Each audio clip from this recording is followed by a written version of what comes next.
नमस्कार, मैं संजीव कुमार स्वागत करता हूं आप सभी का अपने इस YouTube चैनल लीगल नॉलेज 3.0 पे। In this video we will discuss about section 3 of the Bharatiya Nyaya Sanhita 2023। Firstly we have to know that what was the need to add this section in this Sanhita. इस धारा 3 को जो जनरल एक्सप्लेनेशन साधारण स्पष्टीकरण के बारे में बात करता है, इसलिए जरूरी हो जाता है पढ़ना, इसलिए जरूरी हो जाता है इस अधिनियम में इसको जोड़ना, क्योंकि कुछ ऐसे प्रोविजंस हैं या फिर डेफिनेशन ऑफ ऑफेंस, किसी भी अपराध की जो परिभाषाएं हैं, पीनल प्रोविजन है, कोई भी एग्जाम्पल दिया गया रहे इस संहिता में, तो उसमें कुछ टर्म्स, कुछ कॉन्सेप्ट कॉमन है और उस कॉमन चीजों को हर एक अपराध में मेंशन करने से अच्छा है कि उसको हटा करके किसी एक सेक्शन में उसको रख दिया जाए और ये कह दिया जाए कि ये सभी लीगल प्रोविजंस पे सभी अपराधों के लिए लागू होंगे।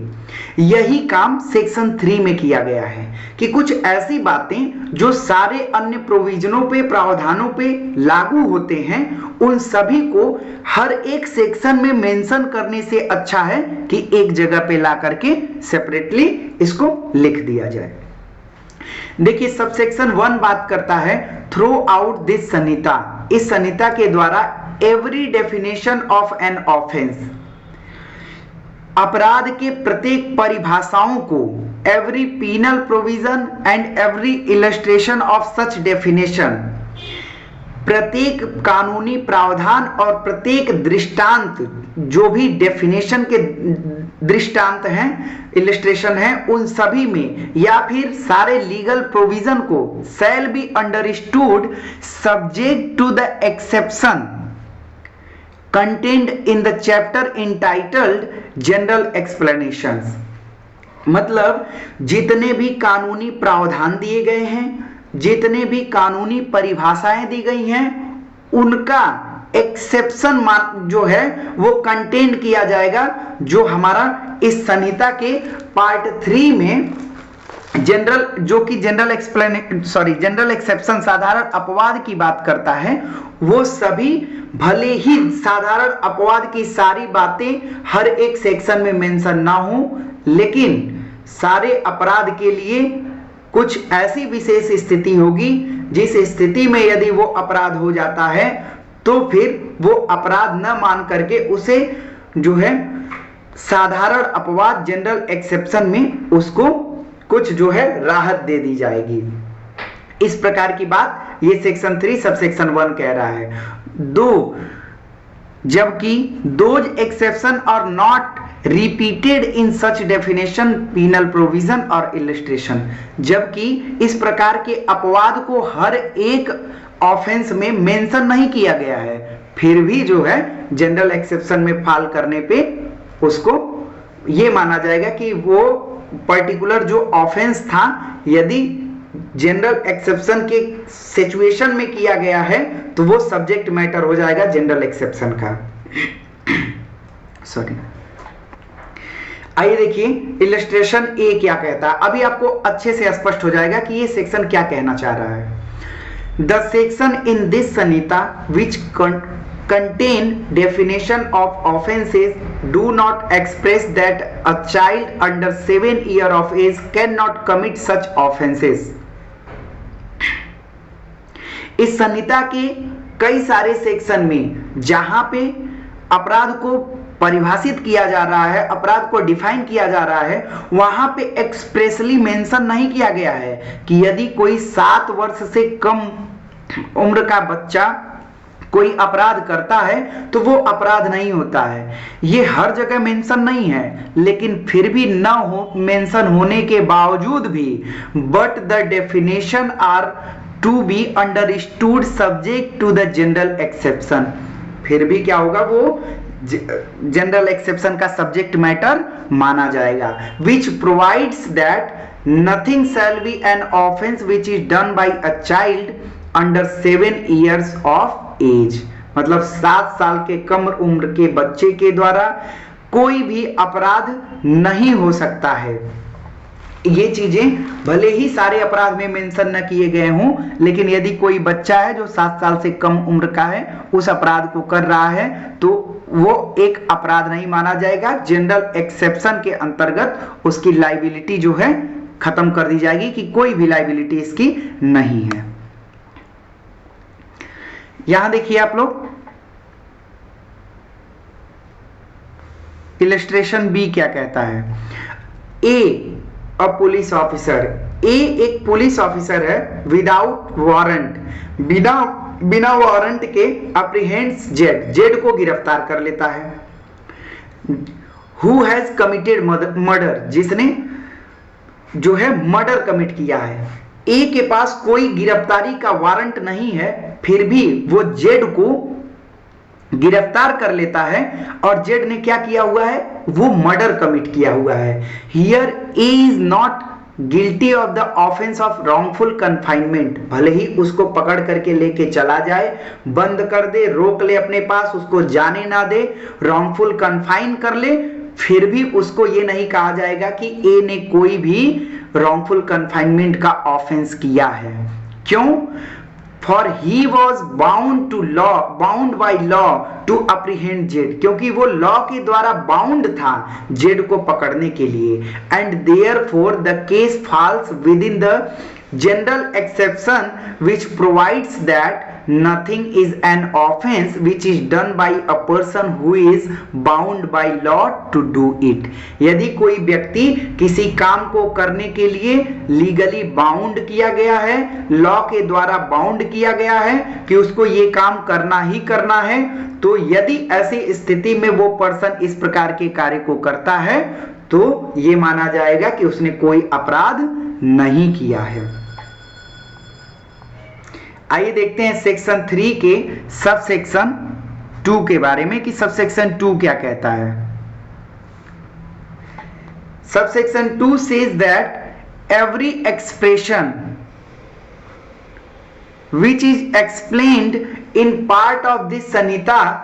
is used in part of this sanhita in conformity with the explanation। कह रहा कि कोई भी प्रोविजन, कोई भी एक्सप्रेशन जो है एक्सप्लेन्ड किया गया है इस संहिता के किसी भी पार्ट में, तो वो कंप्लीट तब माना जाएगा जब उसके एक्सप्लेनेशन के साथ उसको पढ़ा जाएगा, तब वो अपने आप में जो है कंफर्मिटी रखेगा, कंप्लीट समझा जाएगा। आगे देखिए सबसेक्शन 3 क्या कहता है। Subsection 3 says that when property is in the possession of a person's spouse, जब कोई प्रॉपर्टी, जब कोई संपत्ति किसी व्यक्ति के जो है स्पाउस के पास है, स्पाउस मतलब दंपति, अगर पति की संपत्ति है तो पत्नी के पास है, या फिर पत्नी की है तो पति के पास है, या फिर क्या लिखा है पर्सन्स स्पाउस उसकी पत्नी के पास है, क्लर्क क्लर्क के पास है, और सर्वेंट उसके नौकर के पास है, सर्वेंट के पास है। On account of that person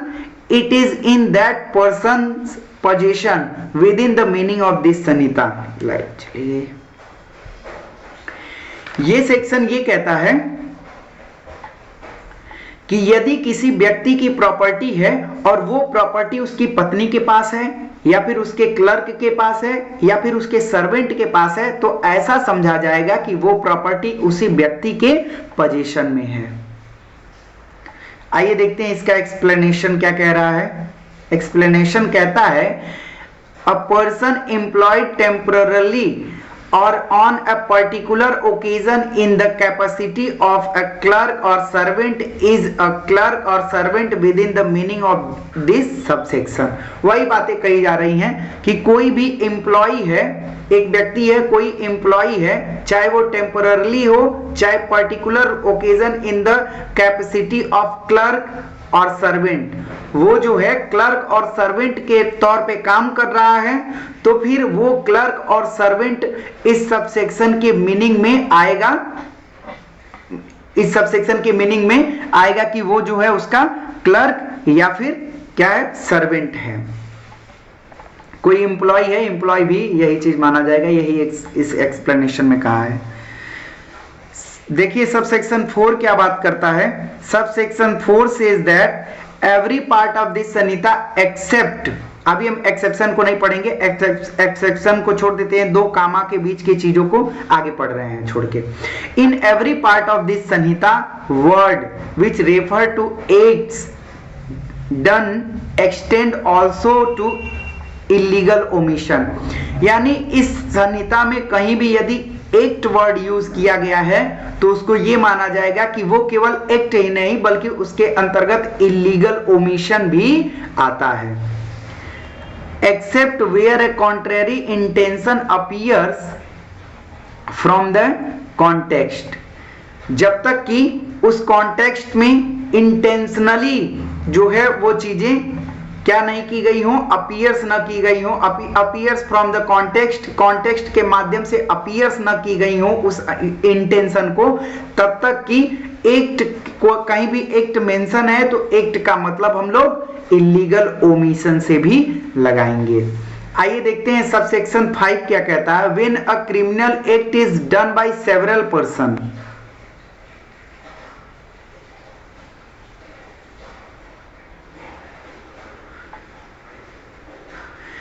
when a criminal act is done by several persons in furtherance of common intention of all, each of such person is liable for that act in the same manner as if it were done by him alone। देखिए इसमें ये कह रहा है कि किसी भी act को यदि कई लोगों के द्वारा किया जा रहा है इन furtherance of common intention of all, जिसमें सभी का सेम कॉमन इंटेंशन है, सेम इंटेंशन है एक अल्टीमेट गोल को अचीव करने का, तब ईच ऑफ सच पर्सन, उसमें से उस सारे पर्सन में से प्रत्येक की लाइबिलिटी अराइज होगी इन द सेम मैनर, एक ही तरीके से कि उसने एक्ट जो है अकेले खुद किया हो, इस प्रकार से उसकी लाइबिलिटी अराइज होगी। बारी बारी से सबको सजा दिया जाएगा एक बराबर उस एक्ट के लिए। यही हमारा जो है कॉमन इंटेंशन की बात करता है सेक्शन 3 सब सेक्शन 5। आइए देखते हैं सेक्शन 3 सब सेक्शन 6 क्या कहता है। Whenever an act which is criminal only by reason of its being done with a criminal knowledge or intention is done by several persons, each of such person who joins in the act with such knowledge or intention is liable for the act in the same manner as if the act were done by him alone with that knowledge or intention। ये कह रहा है कि भले ही whenever an act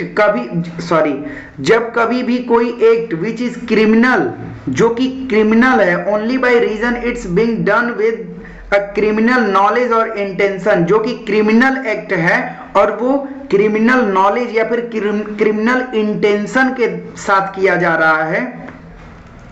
कई लोगों के द्वारा, बाय सेवरल पर्सन, तो उसमें से each of such person who joins in the act, उसमें से कोई भी पर्सन जो बीच में भी ज्वाइन कर ले रहा है विथ सच नॉलेज, उसी जो है जानकारी के साथ कि वो एक्ट एक क्रिमिनल एक्ट है, या फिर उसी इंटेंशन के साथ जो अपराध पहले वाले व्यक्ति कमिट करना चाह रहे हैं, तो सबकी जो है सबकी बराबर की लाइबिलिटी इस प्रकार से होगी जैसे कि उन सब ने अकेले अकेले उस क्रिमिनल एक्ट को किया हो। इस वीडियो में हम लोग सेक्शन 3 के सब सेक्शन 6 तक चर्चा कर रहे हैं, नहीं तो वीडियो लंबा हो जाएगी। बाकी के बचे हुए जो पार्ट हैं उसको हम लोग नेक्स्ट वीडियो में चर्चा करेंगे। Thanks for watching my video.